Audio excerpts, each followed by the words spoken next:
Boa noite a todos. Louvado seja o nosso Senhor Jesus Cristo. É uma alegria muito grande estar aqui com vocês, né? Flávio falou a verdade. Hoje eu dei 12 aulas, então desde 6h30 da manhã saí de casa. Eu disse, Flávio, dá tempo de eu tomar um banho? Ela disse, vai tomar seu banho. Eu cheguei em casa às 7 horas, 7h15 eu estava pronta. Ela se atrasou um pouquinho, eu fui na farmácia comprar um remédio, porque para quem teve chikungunya sabe, eu estou tendo o retorno dela hoje. Então, se vocês me veem com a perna meio dura, é um pouco de dor que eu estou sentindo, mas está tudo bem. O que importa é que a gente esteja aqui para poder anunciar aquilo que a nossa igreja nos ensina para esse tempo.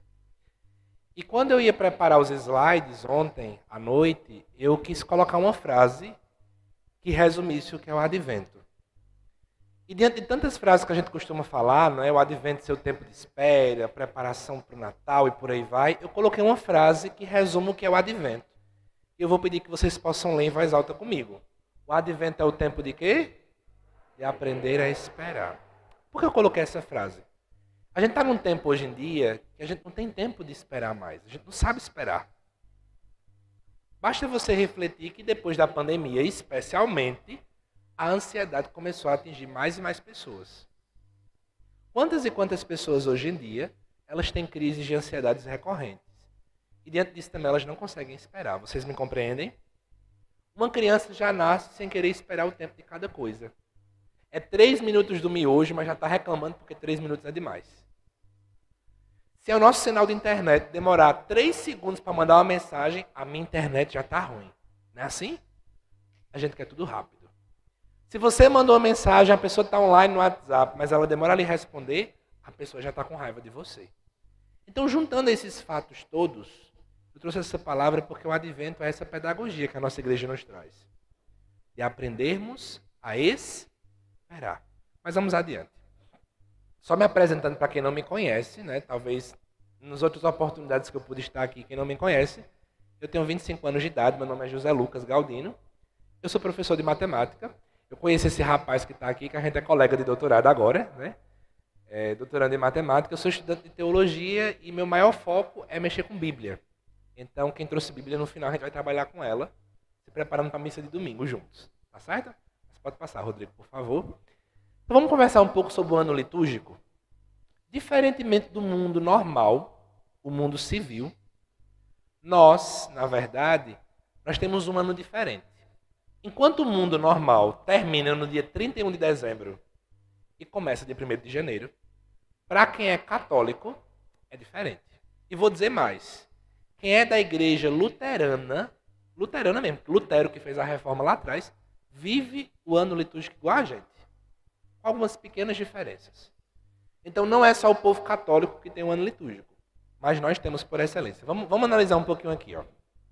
Se vocês observarem, o desenho está formado em forma de espiral, não é isso? E aí vamos lá. O ano litúrgico para a gente começa nesse tempo aqui que está em rosa. Que tempo é esse? Advento.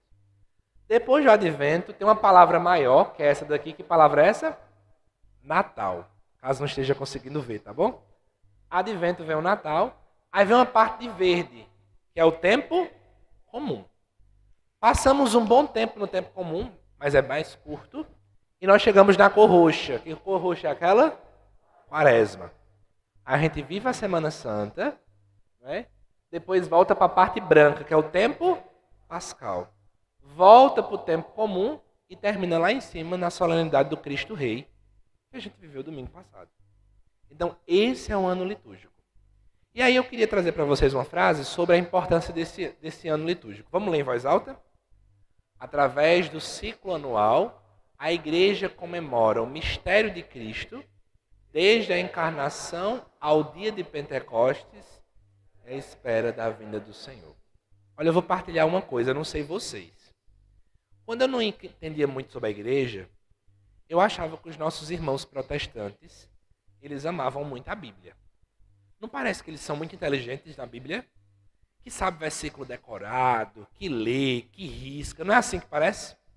Eu vou descobrir que não é bem assim, não. Por quê? Aquele que de fato ama Jesus Cristo e ama por conseguinte a Bíblia, não vai querer ficar usando os mesmos textos sempre. Mas vai querer percorrer a vida dele inteira. Faz ou não faz sentido? Nós que somos católicos, todos os anos, a gente começa do nascimento de Jesus até a sua morte. Não fica uma parte da vida de Jesus esquecida pela gente. Não fica uma parte. A gente contempla as parábolas, contempla a anunciação do anjo a Maria, contempla quando ele foi crucificado, contempla a sua ressurreição, todas as áreas da vida de Cristo. Desculpem os irmãos que não forem católicos, mas muitas vezes se fica só numa parte. Aquele que o pastor mais gosta, aquele que o pregador do dia mais gosta. Estão entendendo a lógica? A Igreja Católica não é assim. A gente vive um todo.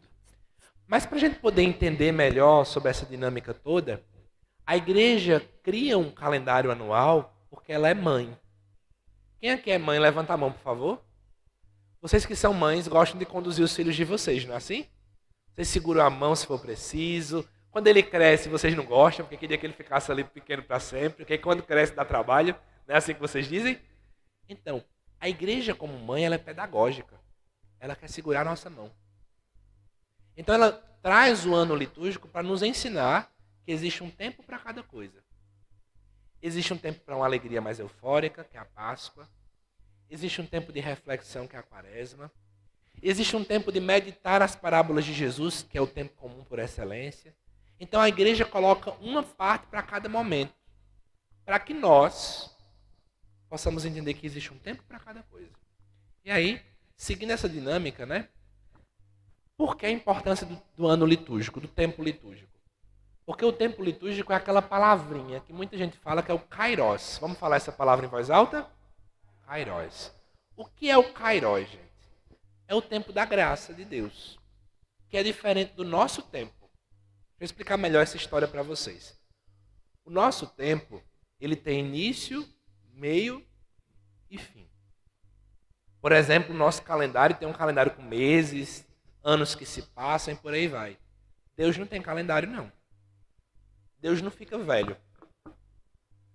Para Deus não existe ontem, nem existe hoje, nem existe amanhã. Para Deus, cada instante é uma eternidade. É bem estranho pensar nisso, né? E o calendário, o ano litúrgico, é como se a gente saísse do nosso tempo e a gente entrasse no tempo de quem? De Deus. Por isso que quando eu chego na Santa Missa, agora a gente vai entrar no Advento, né? É um tempo novo. A gente sai do nosso tempo para entrar no tempo de Deus. Eu esqueço da minha vida, da minha dinâmica, dos meus horários, e lá eu vivo um tempo único. Vou abrir um parêntese aqui, já que a formação é de liturgia. Quando eu entrei na igreja, eu fazia uma pergunta para as pessoas, para vários padres, e ninguém sabia me responder. Eu perguntava assim: qual é a hora exata em que Jesus se transforma corpo e sangue? É uma boa pergunta, né? Eu podia abrir agora espaço para vocês me responderem. Eu dizia que era na hora que a gente coloca o joelho no chão, que toca o carrilhão, a sineta, né? Na hora que toca, que o padre diz assim, santificar, eu digo, é aquela hora. Tem gente que vai dizer que não. Para trocar? Tem gente que vai dizer que não. Que vai dizer que, na verdade, o momento em que o pão se torna corpo e o vinho se torna sangue, é na hora que o padre vai dizer aquelas palavras, né? Tomai todos e comei, este é meu corpo. Aí, estudando teologia, eu descobri uma coisa. E aí é para isso que a gente fala do kairos. Na Santa Missa, eu saio do meu tempo e entro no tempo de Deus. Não existe ontem, nem o agora, nem o depois. É uma eternidade. Então não tem para que a gente ficar dizendo em que momento é que isso acontece. Porque o tempo para. E a gente entra no tempo de Deus. Não existe um início, um meio, um fim. É uma coisa interligada. Estão conseguindo ver a doidice? Eu sei que é bem louco, né? Mas é porque na missa eu saio do meu tempo e eu entro no tempo de Deus. É o que a gente faz nos tempos litúrgicos também. E aí, partindo dessa ideia, né, só para a gente formalizar, enquanto o ano civil termina em dezembro e começa o outro em janeiro, a gente é diferente. Nós ainda estamos vivenciando o tempo normal, o tempo comum. Hoje é quarta-feira, terça-feira, da 34ª semana do tempo comum. Nós vamos vivenciar o tempo comum até sábado. Até o início da tarde do sábado. Que é onde se encerra. E o novo ano litúrgico começa sábado de tardezinha, com o Advento. Que é aquele que abre o tempo litúrgico. Tudo bem? Isso é teoria. Vamos lá para a próxima parte. E aí, gente, geralmente o advento ele não tem data para começar. Então, eu nunca sei qual é exatamente o dia que vai começar o advento. Mas uma coisa que a gente sabe, ele sempre cai entre o dia 27 de novembro e o dia 3 de dezembro. É alguma coisa por esse intermédio aí. Sempre é por aí, tá bom? Geralmente é o domingo mais próximo, se tiver dessas datas. Tudo bem? Pode passar, isso aqui é só teoria. Agora vamos falar sobre isso, né? Para vocês entenderem por que o advento. Os dois momentos mais importantes para um católico é a Páscoa e o Natal. Vamos falar em voz alta, é isso? É a Páscoa e o Natal. Vamos chutar. Vocês acham que qual é o mais importante? A Páscoa ou o Natal? Páscoa ou Natal? Rodrigo acha que é Páscoa. Alguém discorda? Podem dizer que é mentira dele. Pode dizer outra coisa. Alguém aqui acha que é o Natal? Se sim, levanta a mão. Eu vou levantar para ajudar vocês. Alguém acha que é o Natal? Pronto, agora tiveram coragem, né? Assim, se errou, ele levantou a mão, né? E quem é que acha Páscoa? Quem não levantou, acha que é quando?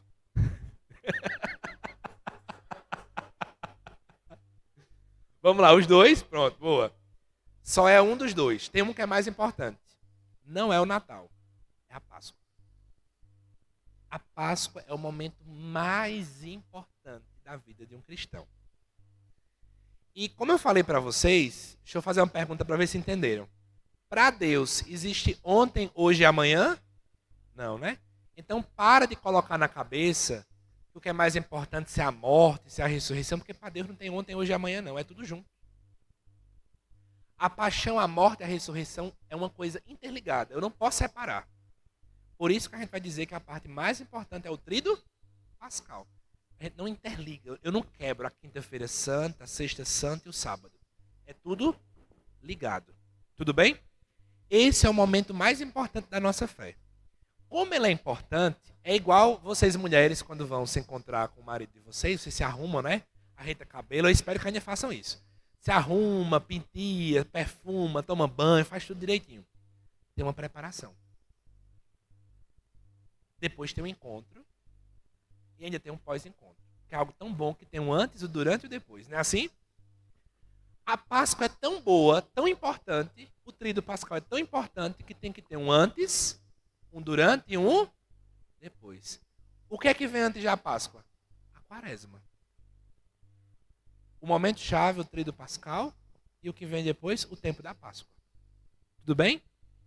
Depois da Páscoa, o mais importante é o Natal. Então o Natal tem que ter um antes, digamos comigo, um durante e um depois. O que é que vem antes do Natal? O advento. Então, dando para entender porque o advento existe, é porque ele prepara para o Natal. Aí o Natal é o ponto-chave, depois do Natal continua com o tempo do Natal, com várias solenidades, até começar o tempo comum. Ok? Então, só existe o advento e só existe a quaresma porque existe um momento forte depois. A quaresma e o advento não são os mais importantes. Tudo bem? Pode passar, Rodrigo. E vamos falar sobre as cores bem rapidinho? Pode clicar todos, por favor. Nós temos aqui, falta mais um, nós temos aqui 5 cores. Vamos falar todas bem rapidinho em voz alta. Qual a primeira cor? Depois, branco, vermelho, preto e roxo. A cor verde, ela simboliza a esperança do reino de Deus, que um dia vai acontecer. A gente passa o ano todinho com a cor verde, porque ela está no tempo comum. Então, o tempo por excelência verde.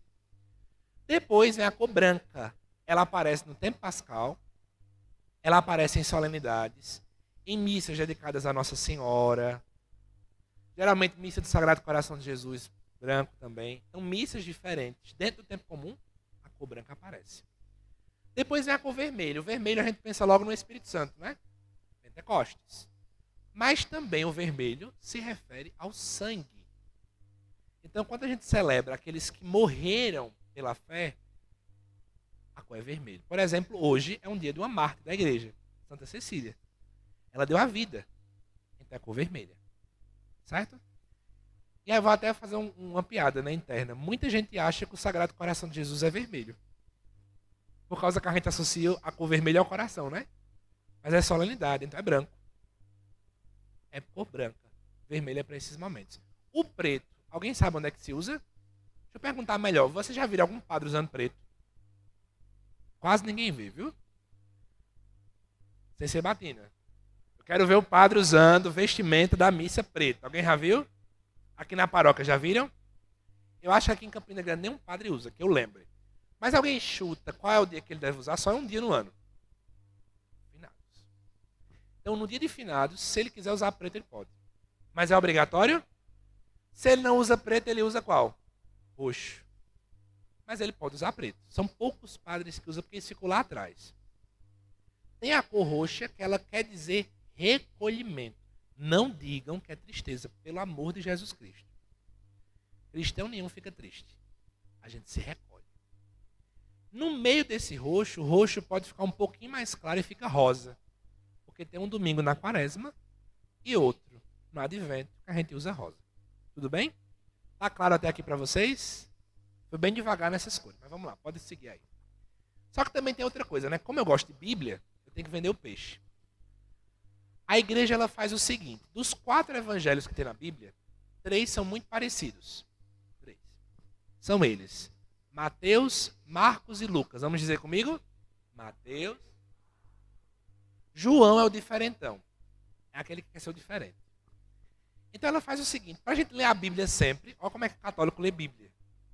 Eles dizem: poxa, eu não posso colocar o povo só para ler Mateus. Não posso colocar o povo só para ler Lucas. Tem que ler tudo. Então a igreja faz o quê? No ano A, coloca Mateus. No ano B, Marcos. No ano C, Lucas. Aí você diz: e João fica onde? Nas solenidades.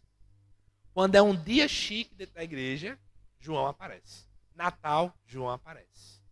Para entrar o tempo comum no ano C, aparece Bodas de Caná, que é João capítulo 2.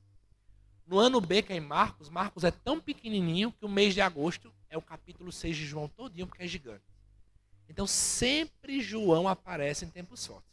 Vamos fazer esse exercício? Quando você vier para a missa, que a missa é importante, fica atento. Geralmente é João. Fica assim, eu já sei que hoje é João, que José Lucas disse. E João é o evangelho das solenidades. Ok? Vamos adiante. Agora vamos chegar no advento, né? Já preparei vocês. Por isso que os slides é tudo roxo, por causa do advento. Vamos ler essa frase do Papa Francisco, agora a gente vai chegar na parte chave de hoje. Vamos ler juntos em voz alta. Preparar o Natal com momentos de oração para redescobrir a grande esperança e a alegria que nos dá a vinda do Filho ao mundo. O Papa Francisco disse isso numa catequese recentemente. E ele veio dizer que, na verdade, a gente precisa preparar o Natal com momentos de oração para isso. Para 2 coisas. Redescobrir não só a alegria, como a esperança. Eu quero que vocês gravem a palavra esperança hoje, viu? Gravem. Eu falava ontem numa comunidade, que ontem eu fui falar do advento em outro lugar. Eu dizia para o povo que o tempo do advento ninguém sabe o que é. A gente sabe o que é quaresma. Por exemplo, quando eu falo quaresma, vem o que na cabeça de vocês? O quê? Penitência, jejum. Vamos melhorar? Vem rosário de Frei Gilson. Não é assim? O povo já começa 4 da manhã levantar a penitência. Não dormir com travesseiro, não comer carne, quarta de cinza, não é assim? Advento. Não vem nada. Porque a gente começa a pensar: estou cansado, o ano está estressante, não vejo a hora que acabe, eu só foco no Natal. A gente não para refletir o advento. O advento é um tempo esquecido na igreja. Mas eu vou ser bem aberto com vocês. Eu não gosto muito da quaresma, não. Eu gosto do advento. Quando eu entendi o que ele é, eu me apaixonei. E minha tarefa hoje é levar vocês a amarem também, viu? Vamos ver se a gente consegue. E para que serve o advento? É porque ele tem uma teologia específica. Ele serve para animar a esperança. Se alguém te perguntar, defina o advento em uma palavra, você vai dizer isso: esperança. Vamos falar em voz alta? Espera. Daqui a pouco eu vou dizer do que é que ela é, tá bom? Porque não é somente para nascer Jesus. Isso é pouco. É uma outra esperança também que a gente não sabe muito e nem fala muito. Então coloca na cabeça de vocês: o advento prepara para o Natal? Verdade. Mas a palavra-chave é esperança. Diz mais uma vez para decorar e nunca mais esquecer: esperança. Pode passar, Rodrigo, por favor. Agora eu vou começar a ser bem didático, né? O que a igreja vive no Natal? Então, hoje eu vim dar formação, conversei com Flávia, não vim pregar, eu vou formar vocês. Então vamos aprender por perguntas. O que a igreja vive no Natal? Primeira palavra que vai aparecer para a gente. Começa com o... Por favor. Com o Natal, né? Que é a festa do nascimento de Jesus. Eu já vou começar falando uma coisa. Desculpe se algum padre faz, mas está errado. Tem gente que no Natal, dia 25, posta na internet: Feliz aniversário, Jesus. Já viram gente fazendo isso? Tem até gente que canta parabéns para Jesus. Já viram essa cena? Está errado. Está errado. Ô Lucas, mas a gente não está comemorando a festa do nascimento de Jesus? Então é aniversário dele. Mentira. Deixa eu explicar para vocês. Deixa eu fazer uma perguntinha. Jesus nasceu algum dia, sim ou não? Sim ou não? Sim, mas a gente não sabe a data. A gente não sabe. Não tem ninguém que prove que ele nasceu dia 24, ou 25, ou 23, ou 26 de dezembro. Não tem data. Não tem. Conta-se uma história de que ele morreu dia 25 de março. Tem uma história que ninguém sabe se é verdadeira. Aí o povo disse assim: epa, se ele morreu dia 25, bora colocar o nascimento como 25 também. Mas isso é uma história que eu não acredito muito não, tá bom? Tem uma segunda hipótese que é mais verdadeira, digamos assim, que é a seguinte história. A gente aqui nessa época, tirando Campina Grande gosta de se amostrar, a gente agora devia estar vivendo um calor infernal, né? Aí de repente vem um frio. Mas tudo bem, Campina Grande é assim. Agora a gente vai entrar no verão, não é assim que acontece? Dezembro a gente chega no verão. No outro lado do mundo, lá é o inverso. Qual é o inverso do verão? Inverno. Então existe uma data que é chamada de solstício do inverno, que existe a noite mais longa do ano na parte do outro lado do mundo. Para a gente é o inverso. É o dia mais longo do ano. É que a gente nunca percebe. Mas existe um dia que o sol demora mais a se pôr do que o normal. E ele nasce mais cedo do que o normal. E lá é o contrário. O sol demora mais e se põe mais rápido, mas de durar muito. Tudo bem? O povo que não é religioso, que é pagão, eles fazem o quê? Eles começam a adorar um Deus. O Deus Sol. E veja bem, nós estamos no dia de maior inverno para a gente, de maior escuridão. Nada melhor do que adorar o Deus Sol para que ele volte a aparecer e aqueça a gente. Era assim que os pagãos pensavam. É o que a Igreja Católica sempre costumou fazer. Ela pega uma festa pagã e, para acabar com o paganismo, ela coloca Jesus no centro da situação. Que é o que a gente não faz. Deixa eu abrir um parêntese. O Natal, o povo foca no Papai Noel e tem católico que está indo na mesma laia. Qual é o nosso foco? O nascimento é de quem? Jesus Cristo. Então a gente tem que fazer a diferença, gente. Eu tenho que fazer a diferença. Vocês estão me entendendo? Aonde eu chego, eu não vou focar em Papai Noel. Eu vou focar em Cristo. Eu preciso trazer a festa de volta ao que ela é.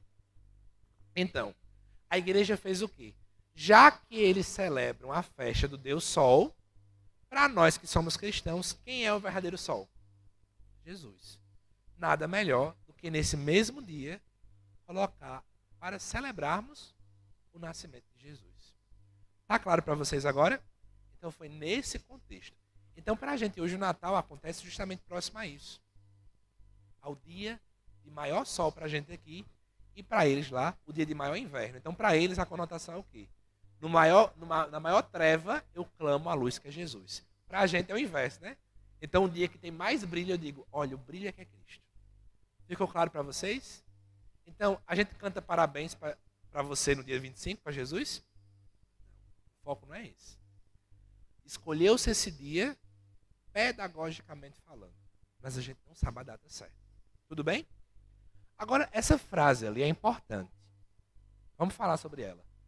Depois de colocar a festa do nascimento de Jesus, eu coloquei que frase ali? Vamos falar em voz alta?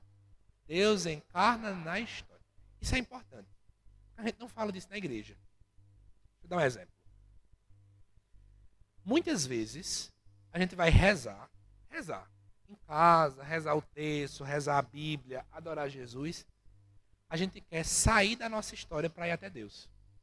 Eu vou dar um exemplo. Tem gente que se não tiver um arrepio é porque Deus não falou com essa pessoa. Não tem gente que é assim? Você já começa a se olhar, né? Não é assim? Eu vou dar um exemplo. Eu não vou dizer o nome da pessoa, não. Flávia sabe quem é, depois diga ela no carro. Eu fui uma vez para um canto e eu vi uma pessoa lá na frente, não vou nem dizer o que era, se era formação, se era padre, se não era, eu vou dizer não, é melhor ficar calado. E essa pessoa disse que foi fazer uma dinâmica de oração que ensinaram a ela. Veja que qualquer grupo pode ensinar isso. Era assim, colocar uma cadeira de plástico na frente para dizer que é Jesus que está ali. Não tem problema, é uma dinâmica. Você não pode fazer isso? É seu jeito. Só que o problema não foi aí, foi porque a pessoa disse assim. Começou a falar, fechou o olho, falando como se Jesus estivesse ali. Ele dizia que falava, ele disse, não, Jesus, tu não está aqui não. Aí ele foi e disse assim, me dê uma prova que tu está aqui. Aí, nada. Uns 10 minutos depois ele disse que viu um vento forte, que abriu a janela e bateu. Aí ele disse, agora tu está aqui. Gente, eu dou risada disso. Por quê? É o inverso do que Jesus fez. Deus se encarnou na história. E parece que a gente quer gastar o tempo saindo da história para ir até Deus. Não precisa disso. Vocês estão me entendendo? Eu não lembro quem é a santa, eu acho que é Santa Teresa de Ávila, que ela dizia assim, no meio das panelas eu encontro Deus. Para dizer o quê? É na minha vida cotidiana que eu encontro Deus. É no meu afazer que eu encontro Deus, porque Ele se encarnou na história. Vou dar uma orientação de teologia para vocês. Tem uma frase que eu amo, que diz assim, aquilo que não é assumido não é redimido. Vamos falar em voz alta?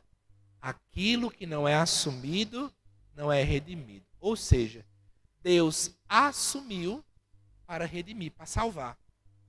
Então, Jesus tinha um coração? Sim ou não? Tinha. Então ele salvou o nosso coração também. Eu posso ter um coração bom. Jesus tinha pés?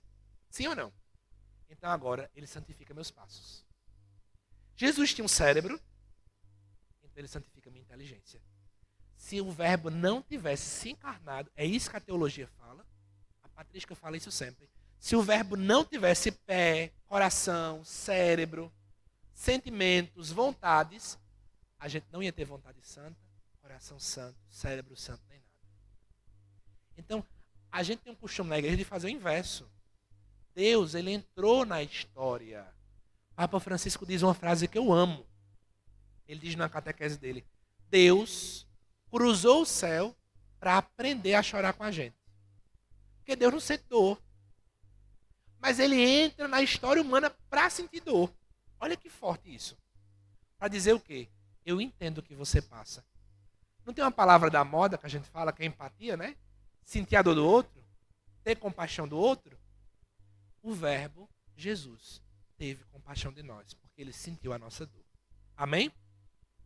Vamos prosseguir, por favor?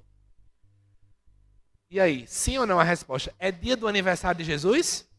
Não. Esqueçam dessa expressão. A gente celebra o nascimento. Não quer dizer que é dia do aniversário. Tudo bem? Pode seguir.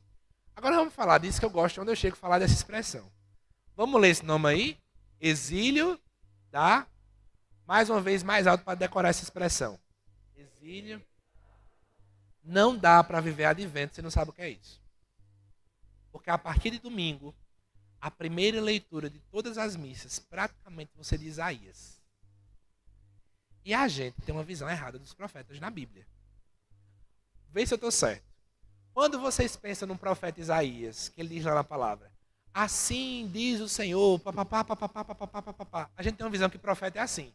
Que ele está no canto, de repente ele sente um arrepio, pá, aí ele entra em transe. Deus me disse isso. Aí ele anota, pá, pá, pá, pá, pá. Não parece que é assim? Parece uma psicografia de Chico Xavier. Eu estou usando a expressão porque parece. O profeta não é isso. O que um profeta ele faz? Ele anuncia e denuncia. Vamos falar em voz alta? Anuncia e denuncia. Mas para anunciar e para denunciar, ele tem que ver a realidade do povo. Então o que é que Isaías fazia? Para quem não sabe, Isaías estava num canto rico. Ele estava na corte do rei. Ele via o rei fazendo coisa errada. Ele via o rei fazendo corrupção. Ele via o rei maltratando os pobres. Aí ele fazia o quê? Isso está errado. Porque Isaías conhecia as leis de Deus. Ele conhecia Gênesis, Êxodo, Levítico, Deuteronômio, Números. Aí ele dizia, está errado. Aí ele começava, Deus não quer isso. Então o que é um profeta? É alguém que vê a realidade e sob a ação do Espírito Santo, anuncia e denuncia. E por que eu coloquei o exílio da Babilônia? Porque o que Isaías fez? Quando Isaías foi anunciar suas profecias, o povo estava voltando do exílio. O que era esse exílio? Eles estavam fora de sua terra, porque os babilônicos, que era o império da época, tinham dominado a região deles. Eu faço uma pergunta para vocês. Quando o povo volta para a sua terra, depois de ter passado por escravidão, por ver sua fé acabando, por tudo, concordam comigo que falta esperança no coração do povo? Por isso que Isaías é o profeta do advento. Porque o advento foca na esperança. E ele fala disso. No final a gente vai pegar a Bíblia para a gente entender isso melhor.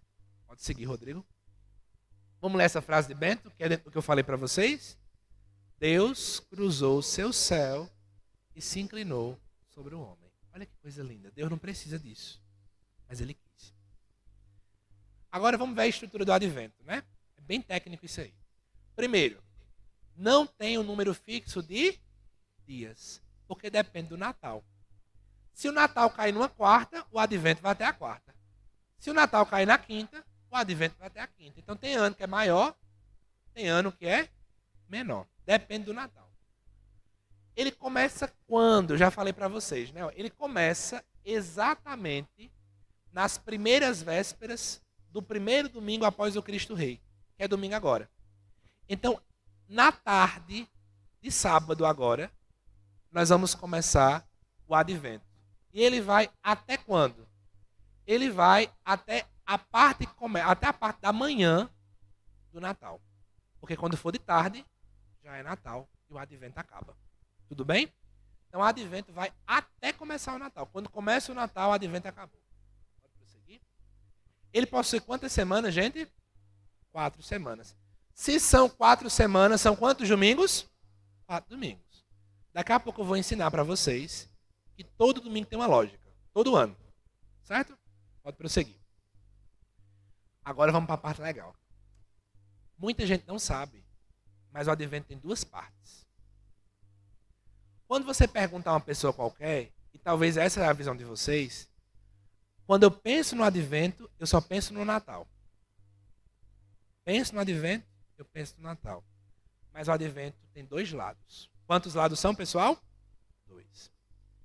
A primeira parte do advento não foca no Natal. Estou dizendo aqui para vocês. Foca na segunda vinda de Cristo. Eu posso confessar uma coisa? Nós católicos não falamos da segunda vinda de Cristo. E quando a gente fala, geralmente a gente está errado quando está falando. Eu vou dar um exemplo. Quem aqui acha, eu vou levantar a mão, viu? Também para apoiar vocês. Quem aqui acha que quando Jesus voltar, ele vai vir sobre as nuvens? Levanta a mão. Eu vou levantar que eu acho. Alguém acha também comigo? Tenho medo não. Quando Jesus voltar, ele vai vir sobre as nuvens. Alguém acha que sim? Se sim, levanta a mão. Na Bíblia diz, quando ele voltar, vai vir sobre as nuvens. Tem uma música de Frei Gilson. O Rei Jesus voltando está. Aí diz assim, porando sobre as nuvens, o Senhor virá. Quando eu era criança, eu achava que ia tocar trombeta. Aí eu dizia assim, eu não posso ligar o som alto em casa. Porque os anjos vão aparecer no céu, vai vir uma trombeta, pam, pam, pam, pam, e eu não vou escutar. Aí eu vou perder de ir para o céu. Eu sempre pensei isso. Sabe por quê? Isso é teologia protestante. O católico não é assim. Aí agora vem a pergunta. Na Bíblia diz, a gente não vai ler não, porque senão a gente vai passar a noite aqui hoje. Na Bíblia diz o seguinte, que quando o Filho do Homem vier, ele vai vir sobre as nuvens. Diz que as estrelas talvez vão cair, que vai ter terremoto, que vai ter isso, aquilo, outro. Será que isso é verdade? Ora, está na Bíblia. Se está na Bíblia é porque é verdade. Mas será que isso é para levar ao pé da letra ou isso é simbologia? E se for simbologia, que simbologia é essa? Será que a gente saberia responder? Vou ajudar vocês. Querem aprender? Sim ou não? Porque se não quiser, eu não digo não. Vejam bem. Quando na Bíblia fala que Jesus está por cima das nuvens, a justificativa é uma. É porque os poderes daquele tempo, eles tentavam construir seus templos para ficar o mais alto possível, para chegar mais perto do céu. Então dizer que Jesus está por cima das nuvens é que ele está acima de todos os poderes que existem na terra. Faz sentido agora para vocês? Segunda coisa. Quando o evangelista fala que as estrelas, os astros vão talvez cair, vão explodir, o que vem no texto bíblico? É porque o povo daquele tempo achava que a lua era uma deusa, que o sol era um deus, que as estrelas eram deuses e por aí vai. Então qual é a visão? Jesus vai acabar com todos os deuses, com todos os poderes que o povo está criando. Agora faz sentido? Muda ou não muda a nossa visão? Então, a igreja diz, no catecismo da igreja católica, não sabemos o dia, nem a hora, nem onde, nem como. Mas a gente sabe o que vai acontecer. E o que é que eu sei, biblicamente falando? Que ele vai superar todos os poderes. Que nenhuma superstição, nenhuma crendice, nenhum outro Deus com D minúsculo vai continuar existindo, porque Deus vai ser maior do que tudo. Está claro para vocês? É assim que vai ser o final dos tempos. E vou contar um segredo. Podem pesquisar no catecismo. Não diz que o mundo vai acabar. O catecismo não fala. Sabe o que ele disse? Que o mundo vai se transformar. Então a gente não sabe como é que vai ser. A única coisa que o catecismo fala da Bíblia é usando um texto de Paulo que diz assim: a única coisa que a igreja sabe é que Deus vai ser tudo em todos. Como? A gente não sabe. Agora uma coisa eu sei. Não vai existir Covid mais não. Não vai existir renite, sinusite e usite da vida. Não vai existir boleto para pagar. Tudo aquilo que é ruim vai acabar. E se continuar, não vai ser mais ruim. Imagina você com Covid. Ai, é tão bom estar com Covid. Porque Deus vai superar até as doenças. Porque Ele está acima das nuvens. Amém? A primeira parte do advento é só isso. E essa parte vai até que a época, até o dia 16 de dezembro. Está vendo como é que a gente não é católico, fiel ao que a igreja fala? A maior parte do advento não é Natal. É a segunda vinda de Cristo. E a gente não para refletir sobre isso. Estão vendo? Agora vem a segunda parte do advento, que foca em quê, galera? Na preparação para o Natal. Então, ó, atenção, tarefa de casa. Acompanhe a liturgia do dia. Até o dia 16, os evangelhos falam desse fim dos tempos. Então vai aparecer evangelhos assim. As virgens prudentes, que uma estava com vela acesa, outra não estava. Aqueles que guardam talentos, o Senhor vai embora, quando Ele volta o povo não tem. Então, tudo texto assim. Quando passa o dia 16, aí vem o anúncio do anjo Gabriel a Maria. Zacarias, que não acredita, fica mudo. Maria cantando Magnífica. Toda a preparação para o nascimento de Jesus. Estão vendo como é que a igreja é pedagógica? Então, ó, é uma dupla vinda.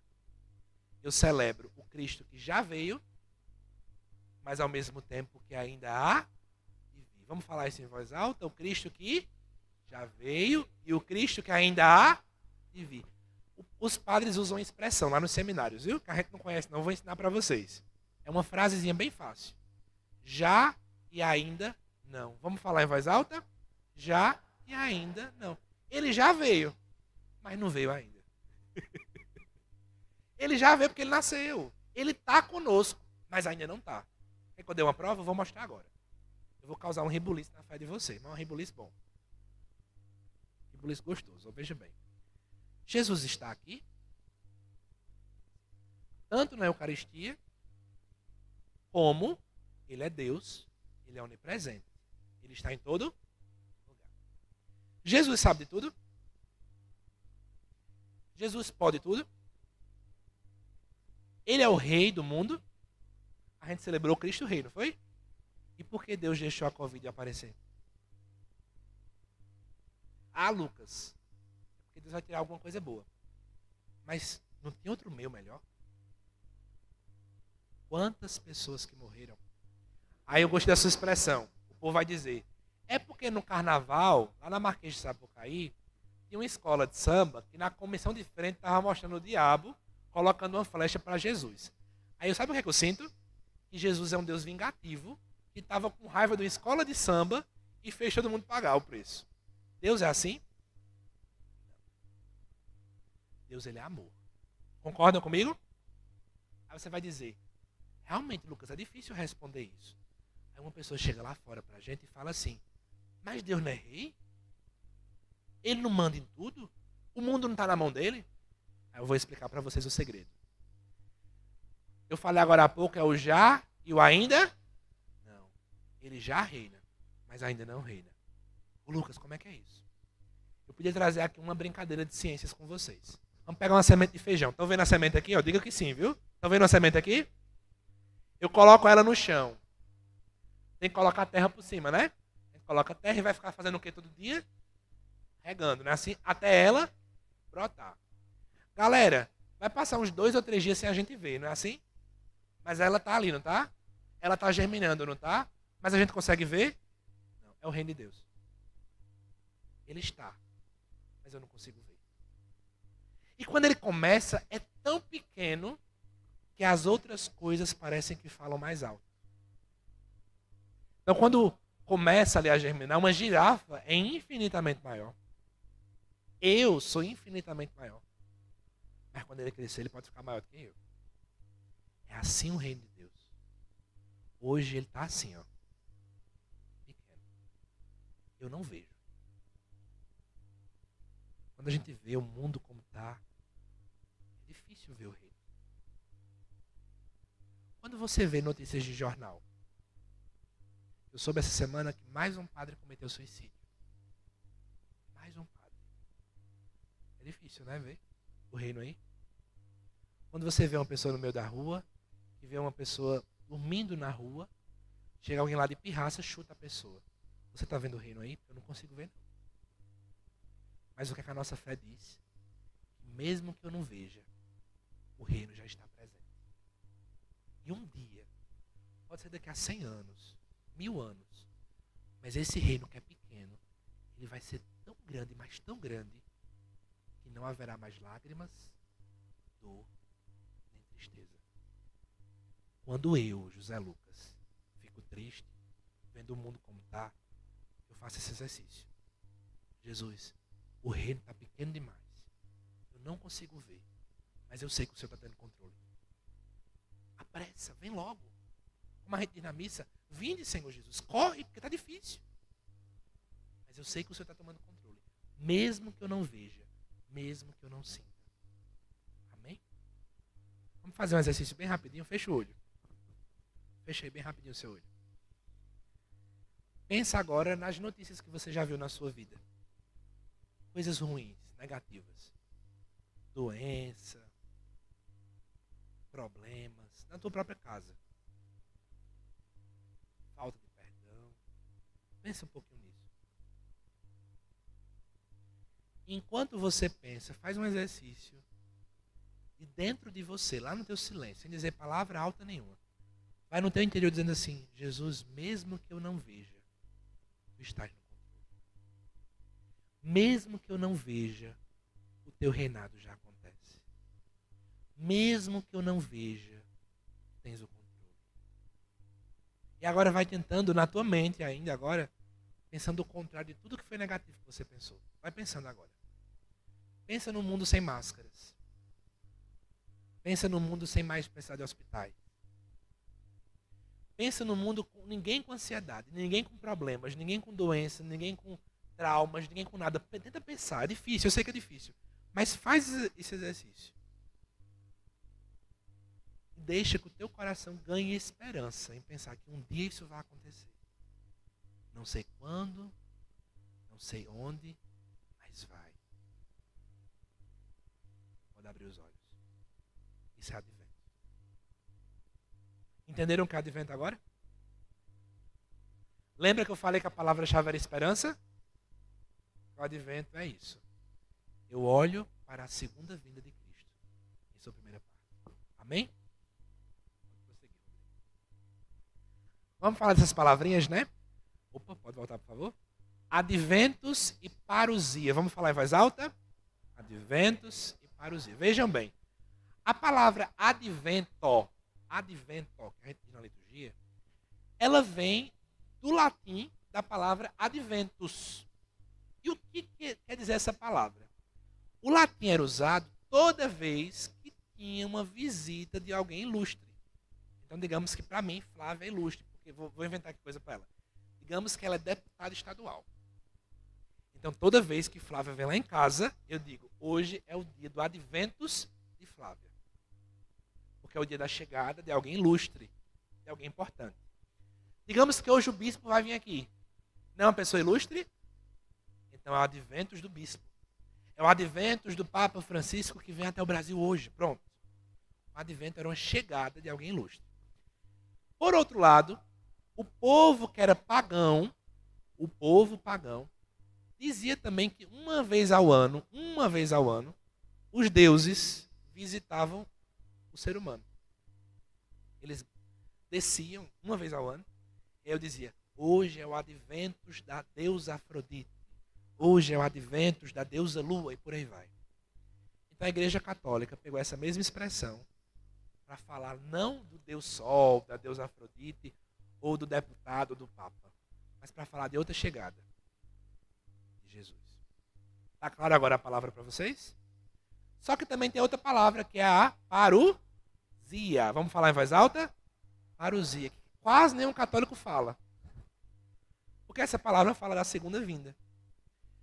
Ela é uma palavra grega, que é a mesma coisa do advento, só que ela tem um sentido diferente. É uma chegada, é uma vinda futura, mas que já começou. Olha que interessante. É uma vinda futura, mas que já começou. É como se fosse um trem. O trem está chegando, mas não chegou todo. Mas o início dele já está chegando aqui na gente. Ou seja, um dia Jesus vem, mas a vinda dele já começou. Sabe quando é que ela começou? Há 2000 anos. Quando Jesus ressuscitou, ele começou a voltar. Então, cada dia está mais próximo. É difícil de ver. Lembra que eu fiz o exercício com vocês? Covid vem, misericórdia. Jesus não está vindo, não. Uma mãe mata o filho. Jesus não está vindo, não. Guerra na Ucrânia. Jesus não está vindo, não. Ele está vindo. É porque os problemas são tão grandes que nos impedem de ver. Mas ele está chegando. Está chegando. Não sei quando, mas está. E aí é como eu falei para vocês, já disse um pouco, né? É uma dupla visão. É o já e o ainda não. Eu já comentei sobre isso, então a gente vai prosseguir. Agora, já falei um pouco sobre isso, né? Mas vou continuar. E a segunda vinda, como será? Vou perguntar para ver se vocês sabem. Vai vir no céu com as trombetas, sim ou não? Nada disso, né? Já ensinei. Agora, muita gente pergunta isso. Jesus já está no meio de nós ou ainda vai vir? É como eu expliquei para vocês. Hoje é como se estivesse escondido debaixo da terra. Uma sementinha. Mas ele já está. Um dia será grande. Mas a grande pergunta é, se eu estou esperando a vinda de Cristo, como eu tenho que esperar? E aí tem um problema. Muita gente acha, e fiquem atentos, diga meu irmão, pode falar.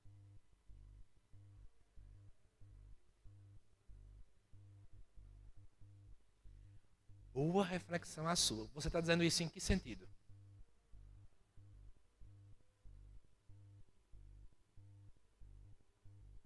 Boa. Boa.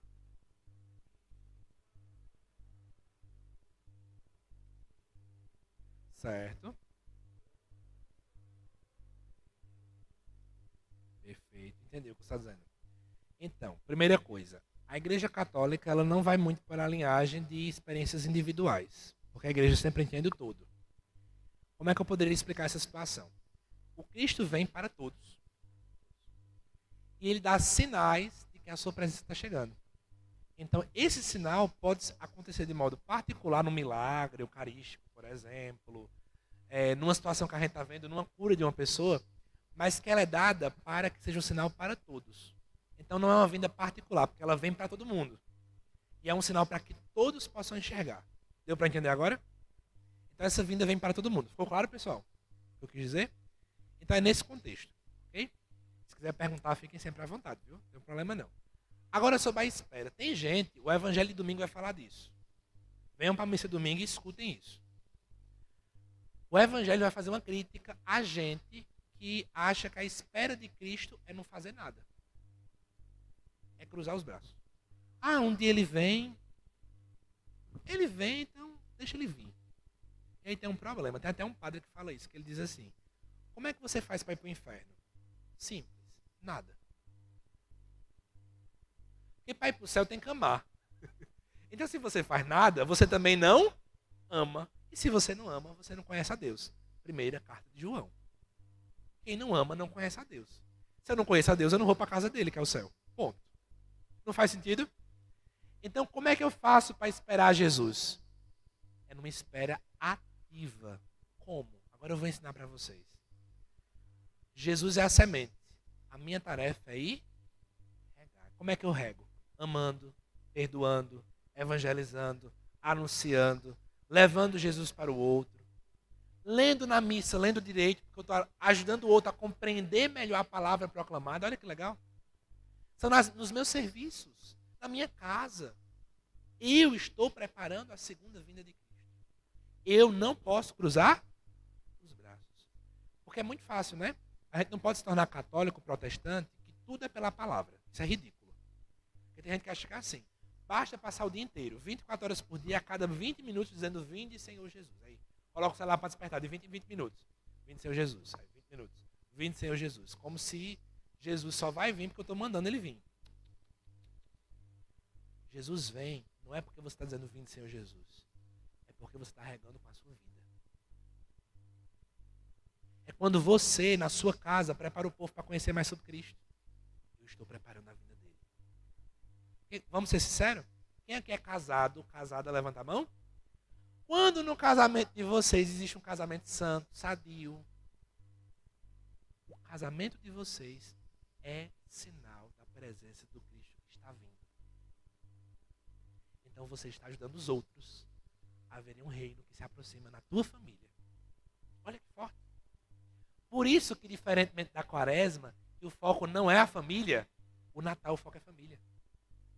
Qual é o foco da Quaresma? Via Sacra. Todo mundo olha para o Cristo, não é assim? O Natal não, a CNBB propõe Natal em família, a novena. Por quê? Tudo foca na família.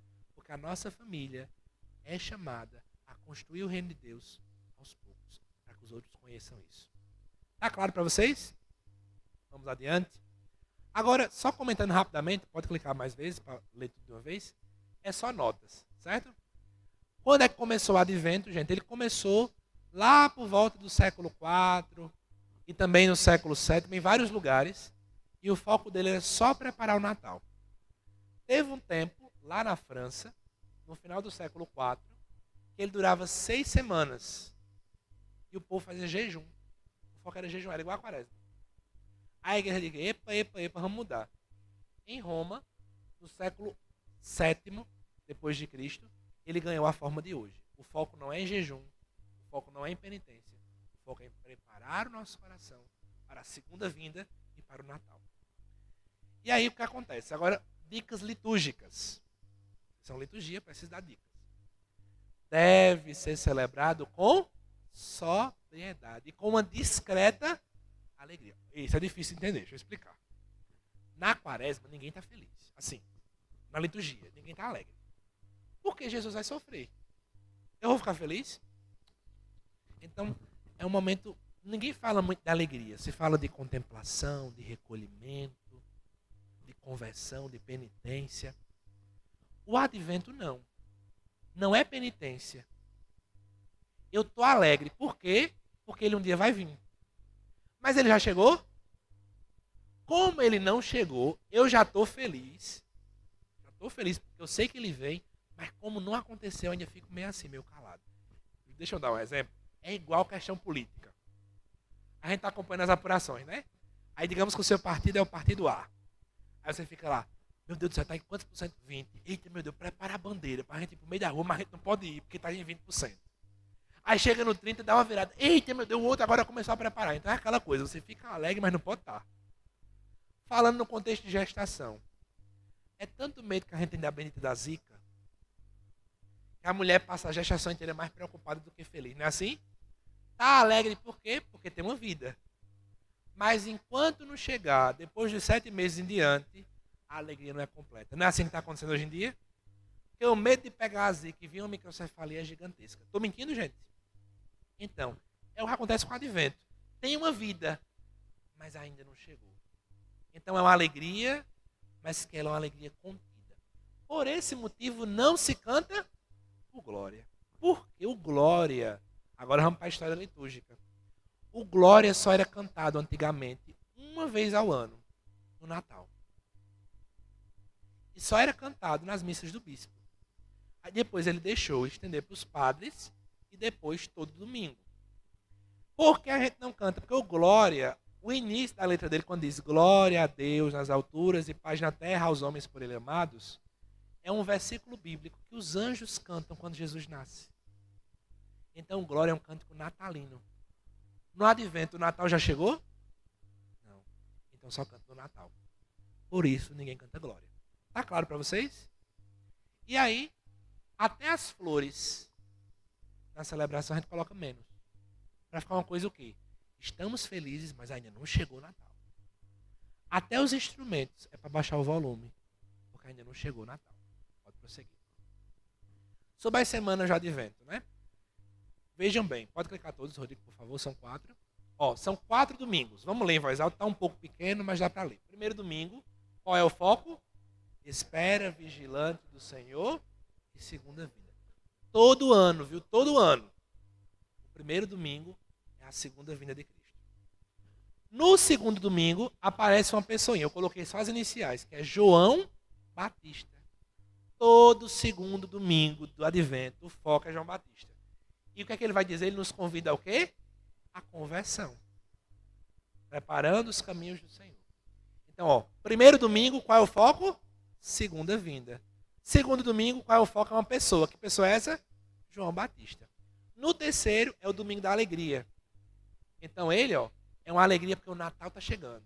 Então, a gente fica feliz. No quarto domingo, aparece quem?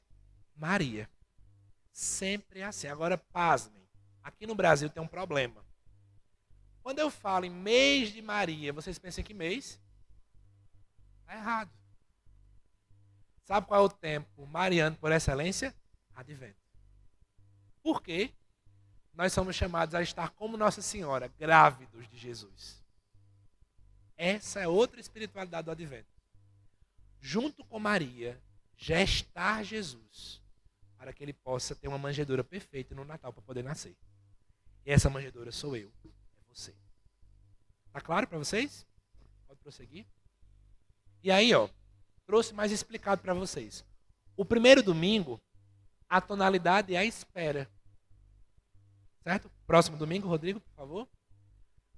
O segundo domingo, ó, essa parte aqui final. O Espírito está sobre o Senhor e nele as promessas são confirmadas. João Batista vai apontar sobre isso no segundo domingo. No terceiro, que é a alegria, é aquilo que o nosso irmão falava. Ó. Deus vem salvar-nos, a sua vinda está próxima e as curas são um sinal da sua presença. Então a cura, o milagre é um sinal. Deixa eu abrir um parênteses e dar uma catequese para vocês. Coloquem na cabeça. Cura e milagre é um sinal. É o que, gente? Sinal. Sinal, ele não foi feito para parar nele mesmo. Ele aponta para outra coisa. Qual é o problema dos protestantes? E tem católico que é igual? Para na cura, para no milagre. Ah, vai ter uma missa que o padre vai fazer uma oração de tal forma. Aí lá nessa missa o povo é curado. Então eu vou para essa missa. Então a missa está equivocada. Você está equivocado. Sabe por quê? Porque não pode parar na cura. A cura me leva para quem? Para Jesus. Ele é o principal. Por que vocês acham que eu não vim para cá? Eu nem me ajoelhei que eu não consigo com dor no joelho. Eu não peço a Deus para tirar essa dor, não. Não peço. Sabe por quê? Eu entendo que Deus tem muito mais coisa para transformar na minha vida do que pedir para Ele curar de uma chikungunya. Eu sou ruim, eu sou pecador. Tenho um coração cheio de pecado que Deus tem que mudar. Isso é mais importante. Estão entendendo? Mas o que a gente mais procura, Jesus? Cura de um câncer, cura de não sei o quê. Eu digo, não, Jesus, olha, isso aqui é o que menos importa. Eu preciso ser curado do pecado, que é o pior mal que a gente tem. porque eu quero ir para o céu. Com o céu, com chikungunya, se chikungunya eu posso ir. Mas com o pecado fica difícil. Então coloquem isso na cabeça de vocês, tá bom? Pode prosseguir. E o quarto, o foco é Maria. Mas eu não vou ler isso aí com vocês não. Pode pular de novo. Figuras bíblicas principais. Pode colocar todas elas. São 4. Vamos ler todas elas. Primeira figura principal. Então, ó, advento, foco em Nossa Senhora. Pode rezar mais o terço, não faz mal. Pode rezar mais o ofício da Imaculada, com foco em, junto com Maria, esperando Jesus nascer. Outra figura, quem é? João Batista. Ele foi quem preparou os caminhos de Jesus. Sermos como João Batista profetas. É outra linhagem que a gente pode fazer. Próxima figura, José. José, o rapaz da obediência. E por fim, Isaías, que foi profeta. Então, uma dica futura. Quer fazer um retiro de advento? Cada pregação sobre uma pessoa diferente. Está feito. É assim que a gente tem que fazer. Pode prosseguir? Aqui é só para comentar. Eu vou falar bem rapidinho, que o foco não é isso aqui não, viu? Já estou finalizando. Coroa do advento. Aqui vocês têm coroa do advento? É um conjunto de 4 velas. 4 velinhas. Cada domingo se acende uma. No primeiro 1, no segundo 2, 3, depois 4. Qual é o foco? Deixa eu só resumir a teologia da coroa do advento. A ideia é a seguinte. No primeiro domingo, quantas velas são acesas? Então, Jesus está vindo. Mas parece que a escuridão está maior do que a vinda dele. É aquilo que eu falava para vocês. Eu acendo na segunda. Está meio a meio. Na terceira vela que eu acendo, tem mais vela acesa do que apagada. Então é o domingo da alegria. O brilho está chegando mais forte. Com Nossa Senhora, o brilho se torna visível. Porque Maria é a mulher do sim. A mulher obediente por excelência. Então, acendo 4 velas, preparando para o Natal. Eu não vou focar nela não, que não é meu objetivo hoje, tá bom? Pode prosseguir. E aí eu acho que esse é o último slide. Pode tocar mais um pouquinho? Pode voltar. Pistas para uma espiritualidade do advento. São 5. A primeira delas, estar atento aos sinais dos tempos. Eu vou dar um exercício de casa para vocês, para o advento inteiro. Quando você estiver passando no meio da rua e você vê aquela vizinha sua que não presta, que você não gosta dela, que ela é ruim, e tu vê que hoje ela olhou para a tua cara e deu um bom dia sorrindo, veja Deus nela. É sinal de que Jesus está voltando. Quando você vê aquela pessoa, pode ser você mesmo, parando de cometer aquele mesmo pecado de sempre, é sinal. O advento é um exercício de olhar os sinais dos tempos e ver que ele está voltando. Primeira parte. Tudo bem? Segundo, ser como quem? Isaías, João Batista, Maria e José. Imitar eles. É o tempo por excelência para dizer, Maria, como é que tu esperou Jesus? Eu tenho que esperar ele assim também. Como José esperou? Eu preciso esperar também. Rezar em família. Esse é o tempo mais importante para rezar com a família. Por quê? A família de Nazaré foi que acolheu Jesus. A gente também tem que acolher. Refletir. Temos deixado Deus nos visitar? Temos sido manjedoras? É uma ótima pergunta para meditar o advento inteiro. Por exemplo, eu como professor, tenho deixado Deus me visitar? Eu tenho sido boca de Deus, como João Batista, para os meus alunos? Não é pecado pensar nisso. Lucas, eu faço outro tipo de trabalho. No seu trabalho, você tem sido como Isaías, anunciado, mas também denunciado. Outra coisa, que é a última palavra daqui, é o quê? Sonhar com o céu. E aí eu vou morrer dizendo que a gente está sonhando com tudo, menos com o céu. Mas antes de terminar, não vou passar para o próximo slide não, eu disse a Flávia para vocês trazerem a Bíblia. Vamos terminar com ela? Peguem a Bíblia lá em Isaías capítulo 2, por favor.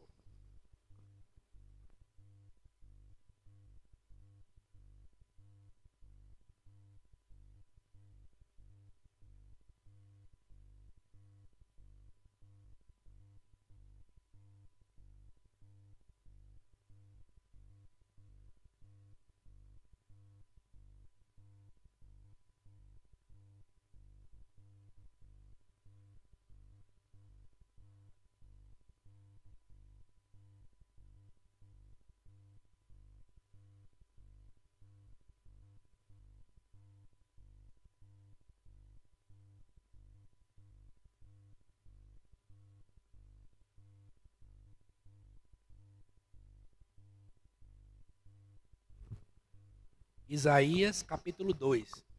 Já vou contar o segredo. Ele vai ser lido na missa domingo. Ok?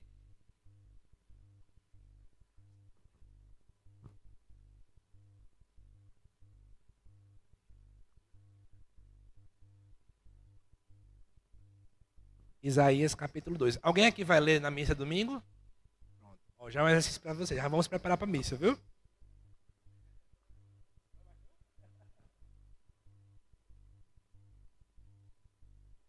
Vamos lá. A gente vai terminar com esse texto, viu? Eu vou explicar algumas coisas dele para vocês. Isaías capítulo 2 é do versículo 1 até o 5. Bom? Diz assim: Visão que teve Isaías, filho de Amós, a respeito de Judá e de Jerusalém. Vamos dar uma pausa bem rapidinho? Lembra que eu falei do exílio da Babilônia? Então, o povo de Judá e de Jerusalém é que foram colocados para fora. Então ele está vendo algo sobre aquele povo. Tudo bem? Versículo 2. Dias virão em que o monte da casa do Senhor será estabelecido no mais alto das montanhas e se alçará acima de todos os outros montes. Vamos dar uma pausa? Então veja bem, aqui fala que o monte da casa do Senhor, né? Jerusalém estava em cima de uma montanha. O nome desse monte é o Monte Sião. Uma montanha bem alta. Jerusalém estava lá. E lá tinha o Templo de Jerusalém, que vamos supor que era a catedral, ou o Vaticano, para a gente, o centro. O que a gente acabou de ler no versículo 2 foi: um dia, a montanha em que Jerusalém estará, ela vai ser maior do que todas as outras montanhas. Estão vendo que ele está dizendo isso? Em outras palavras, os outros deuses que também ficavam nos montes vão ser nada comparados ao nosso Deus. Vamos continuar? Aí diz no versículo 2 ainda: a ele afluirão todas as nações, e muitos povos virão. Vamos dar uma pausa? O que é que Isaías estava vendo? Todo o povo que estava afastado por causa do exílio iam voltar. Vamos pensar um pouquinho aqui. Eu me arrepio dizendo isso. O povo que está afastado da igreja. O povo que saiu magoado. O povo que abandonou a fé. Ou até o povo que nunca teve fé. Ele fala, todos os povos virão. Vamos continuar? O profeta diz: eles virão dizendo: vinde, subamos ao monte do Senhor, a casa do Deus de Jacó, para que ele nos instrua a respeito dos seus caminhos, e assim andemos nas suas veredas. Olha que bonito, gente. O povo vai vir não para buscar orgulho, não para buscar autoafirmação, mas vai vir para poder aprender o que é que Deus quer. É bonito sonhar com isso, né? Um dia vai ser assim. Depois continua: com efeito, de Sião sairá a lei, e de Jerusalém a palavra do Senhor. Versículo 4. Ele julgará as nações, corrigirá muitos povos. Estes quebrarão as suas espadas, transformando-as em relhas, e suas lanças, a fim de fazerem podadeiras. Uma nação não levantará espada contra outra, e nem se aprenderá mais a fazer guerra. Casa de Jacó, vinde, andemos na luz do Senhor. Palavra do Senhor. Aqui fala a seguinte expressão: que Deus julgará as nações. Não é para condenar, não. É para reinar. O profeta Isaías, vendo tudo que o povo passou, deu uma esperança a eles. Deus vai voltar a governar. E não precisará de armas, de espada, de nada. Porque Ele vai reinar. É a nossa esperança. Isso é a primeira leitura do domingo. Então, para a gente não perder tempo, vamos ficar de pé? Para a gente rezar com isso? Eu não vou sair daqui sem a gente rezar. Feche os seus olhos um pouquinho.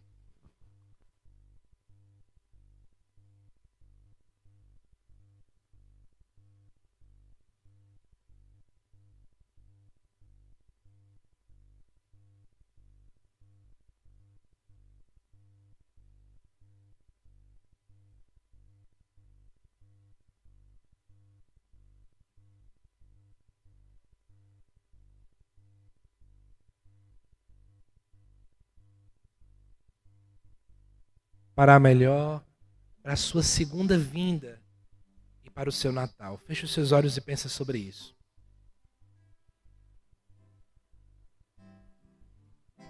Ele vem e eu preciso ser santo. Ele vem e eu preciso me preparar. Não haverá mais dor, não haverá mais lágrima, não haverá intrigas, não haverá divisão. Com teus olhos fechados, tenta imaginar. Eu convido até se você quiser. Se você costuma rezar assim, reza baixinho dizendo: Jesus, eu sei que um dia tu vais vir. Eu sei que o Senhor vai vir, um dia não haverá mais dor, lágrima, rancor, angústia, nada. Porque o teu amor vai reinar. Não haverá mais guerras, dúvidas, brigas. Nunca mais irei chorar. Conversa com Deus sobre isso, aceitando essa verdade, porque isso é uma verdade para a gente. Ele um dia virá. Ele um dia vem. Ele vem.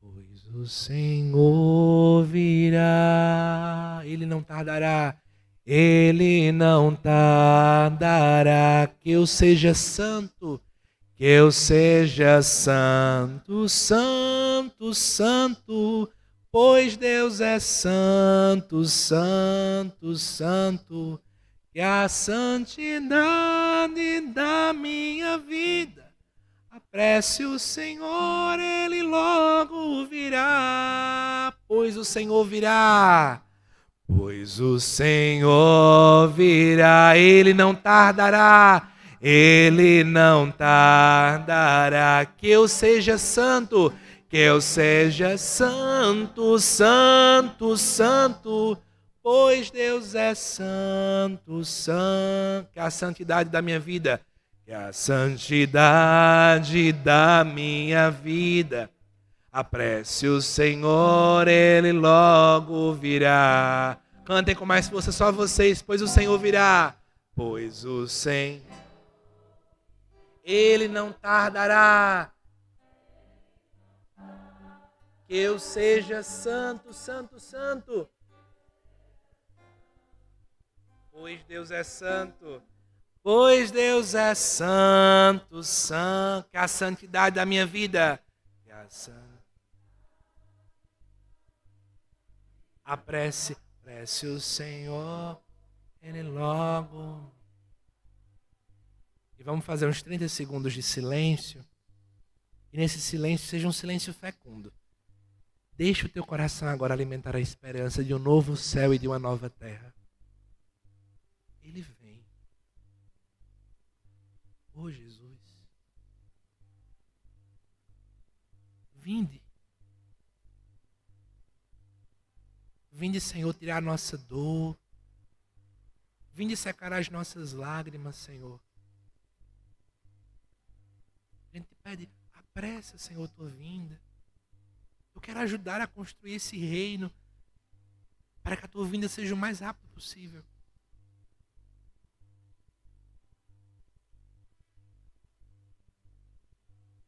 Sonha com o céu agora.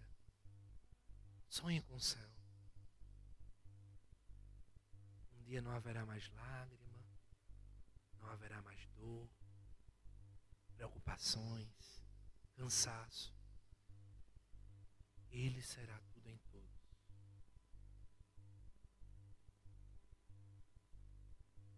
E nessa espera, confiemos o nosso coração a Nossa Senhora. Ela é a mulher vigilante. Ela é a mulher que soube esperar. Ensina-nos, Maria, hoje e sempre, a esperar. Ave Maria, cheia de graça, Senhor.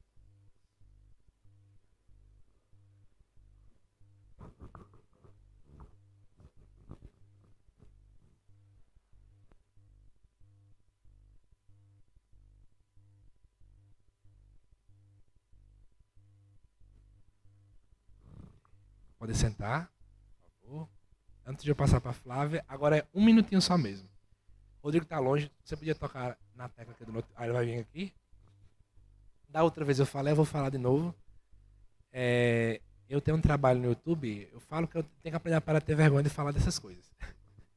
E aqueles que querem acompanhar as leituras, especialmente entender Isaías, né? Porque é um texto difícil, viu, gente?